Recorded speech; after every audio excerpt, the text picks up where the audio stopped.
Hello and welcome to another GoldMine 101, our regular series of short presentations giving you hints and tips for getting the most out of GoldMine CRM.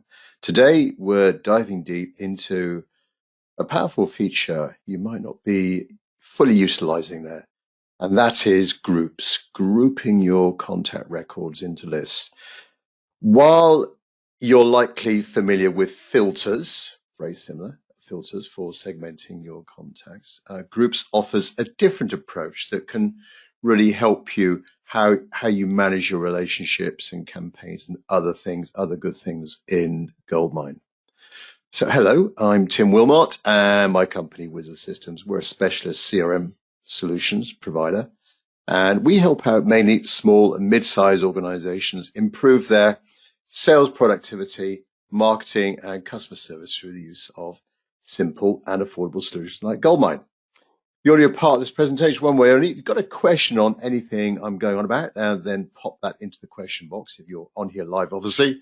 If you're watching a recording of this on YouTube, then just pop in a comment to us and we'll answer that as best we can. And also at the end, I'll give you an update on any GoldMine news as of July 2024. Okay, so let's get started then. Brief mention about Wizard Systems, long-standing provider of GoldMine CRM. We've been doing it for many, many years. As a leading CRM solutions provider, we actually offer a number of different CRM solutions. We're not one product company. And the key benefit we provide as a multi-solution provider of CRM solutions is the ability to match different businesses to the ideal solution based on their size, budget, industry, and so on. And with experience across a number of major CRM solutions, our team has got the know-how to guide our customers through the selecting the right software for their business. So if you are considering in the future a change from GoldMine, then please get in touch. We can show you other systems and help you move data from GoldMine to a new solution. But as regards GoldMine, we're a one-stop shop. We provide any service around GoldMine that you need. So just call us, just contact us. Right, let's get into groups then in GoldMine. So to get to the groups feature, it's off your tools menu. There we are, tools and groups. You may be familiar with filters here. Probably 9 times out of 10, when you want to create a list of something, records matching some kind of criteria in GoldMine, you'll most likely use the filters feature. But groups serve different purposes in GoldMine. Now, groups really, the main thing to think about groups is that think of them like a permanent collection of contact records in your system that have met some kind of criteria. And these groups can be manually created and maintained as well. They're useful for ongoing activities, projects, campaigns that you might be doing in your sales team. They allow you to add and remove contacts individually to that list. Nice way of sort of putting people in, taking people out of that contact list. They can search on many areas of GoldMine that filters can't touch. For example, like history, the history tab. Pending, you want to create a group of records meeting some kind of calendar activity or detail records. And a nice little thing, when you do create them, they show automatically a nice little sort of count of the number of contact records in that group. Filters, on the other hand, are more dynamic. We've described them as dynamic. So think about static. All right, groups are static, cast in stone. When you create them, that's it. All right, you then need to manually add people or take people away from it. Whereas filters are dynamic. If you're creating your list, and if you were to add a new record to the database, you import new records that match that filter criteria, bang, they're automatically added to that filter list. So they're dynamic based on your specific criteria. So they're automatically updating themselves as contact data changes. Great for temporary or ad hoc segmentation. You can apply it to all your contact records, meeting the defined conditions that you set. Now, filters, just need to think about how GoldMine's working. Filters could work a little bit slower on large databases or some kind of complex criteria than groups. Because you've created the group, because GoldMine knows those people, those members, as GoldMine calls it, the members in that group, when you want to use that group, it's very, very fast. Whereas with filters, when you use a filter, you activate the filter, and you're scrolling through the database, GoldMine's having to think on each record. It just works in a nanosecond, but it has to think on each record. Does this record meet the criteria, the filter? Yes or no? If no, on to the next record. Do you see what I mean? It can work a little bit slow. It all happens in milliseconds, but it can be a little bit slower on bigger databases or complex criteria. Whereas groups, very, very fast. So just think static or dynamic. Where you would use groups instead of filters, then, well, you need to think. If you've got a requirement for a static list that doesn't change, you don't want it being mucked about with. You want to have that list of people that match that criteria, and you just don't want it changed. That might be an idea. You want to manually curate a specific set of contacts. You're working on a large term project or campaign.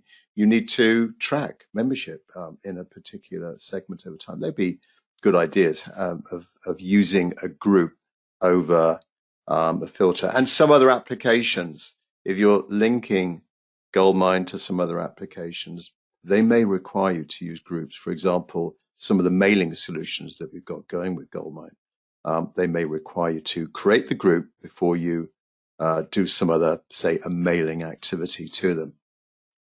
Right, creating a new group record. A few ways of doing this, but on this group screen here, as you can see, we've got that new group button, and we've got a kind of sort of wizard going through here, just going to ask us how to create that group. First thing is we give them a name, a meaningful name that you can then recognize subsequently. And obviously these groups can be shared by other users. So you want to make that name sort of fairly meaningful,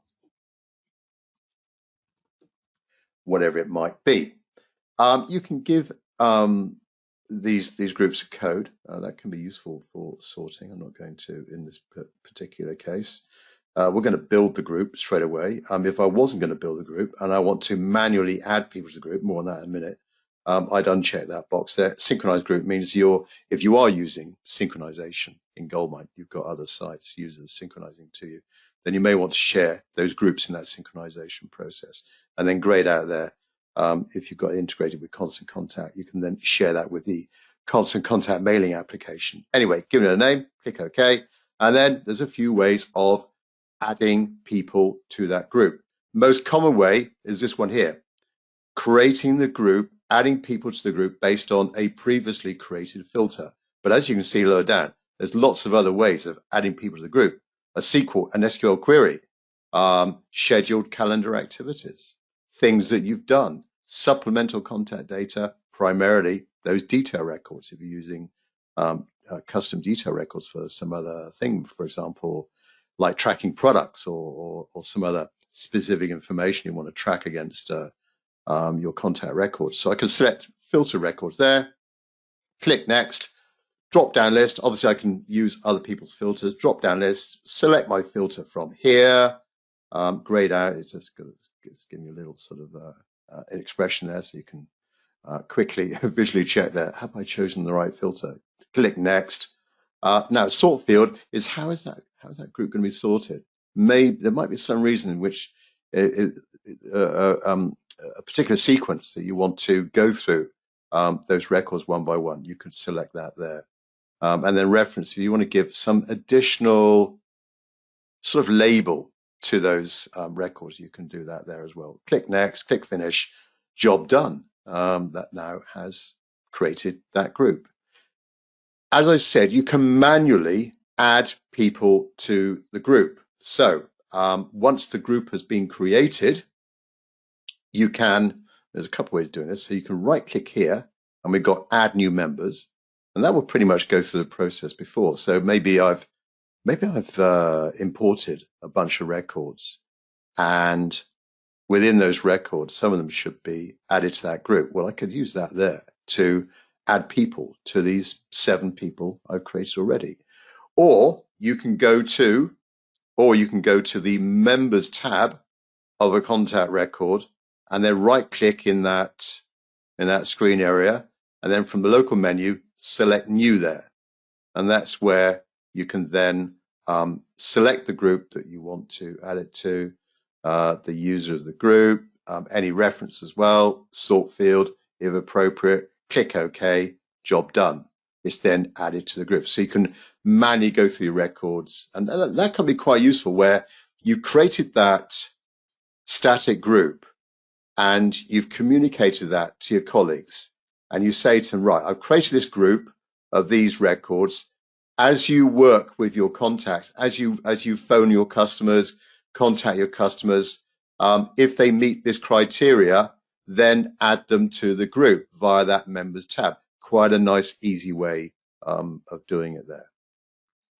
So there you are then, a quick way, a quick overview of the groups feature and the key reasons why it's different from filters and why you might use groups as opposed to filters.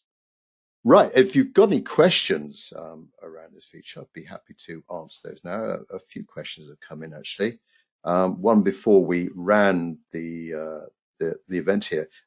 So Alex, can you explain the difference between static and dynamic groups? I've heard these terms, but I'm not sure how they work in GoldMine. Yep, so as I explained, filters are dynamic. As you use the filter, as you activate the filter, it's then gathering all the contacts together, meet that criteria. Whereas the groups are a static list, all right, a permanent list of who these people are. There's a little pointer in the GoldMine system. When you want to use it, it knows where those members are of that group. So it's static and dynamic. Okay, hopefully that is a little bit clearer. Sophie, is there a way to automatically add contacts to a group based on certain criteria? Say, add customers who spend over £10,000, but I don't want them removed if their spending drops below that threshold in the future. I mean, that last point, that's exactly why you would use a group. You know, when maybe your records don't meet some kind of criteria, but for whatever reason, you still want them in the group, that's why you would create a group. As regards automatically adding contacts to a group, okay, so you could use that add members feature. So you created a group and then you, on the group screen, you right click, add new members. You could do that to add any newly created contacts.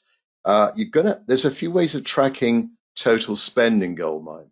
Obviously, there's individual sale records in GoldMine, or you could have a field, and some people actually have GoldMine integrated to a financial system like Sage, so they know in the database they know the actual annual spend or the total spend of a company record. So that could do it, or you could use. There is a feature of automated processes, which we've actually shown automated process on a few 101 events. This is this sort of automation in GoldMine, and one of the actions of an automated event, an automated process in GoldMine, is to add someone to a group based on a criteria. So that might be another way, actually. That could actually do it. So yeah, have a think about those, Sophie. Sophie is asking another question: Is there a limit on how many contacts there can be in a single group, and does having large groups impact GoldMine's performance?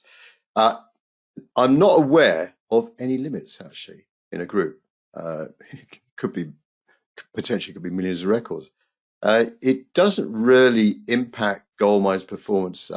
If you are working with these groups, if you are working with lists on a regular basis, then groups might be a more efficient way of going, because as I said, filters, if you've got if you've got some kind of criteria, if you've got a massive database and you've got some kind of criteria where there could be maybe only a few records in there, or a very complex filtering criteria, then that could, for that user, that could potentially make it a little bit slower for that user. But no, because groups are static, they're there, they're really, really fast. So you shouldn't notice any, as long as you're meeting the minimum criteria of GoldMine on your server, then I'm not aware of any impact on the performance there.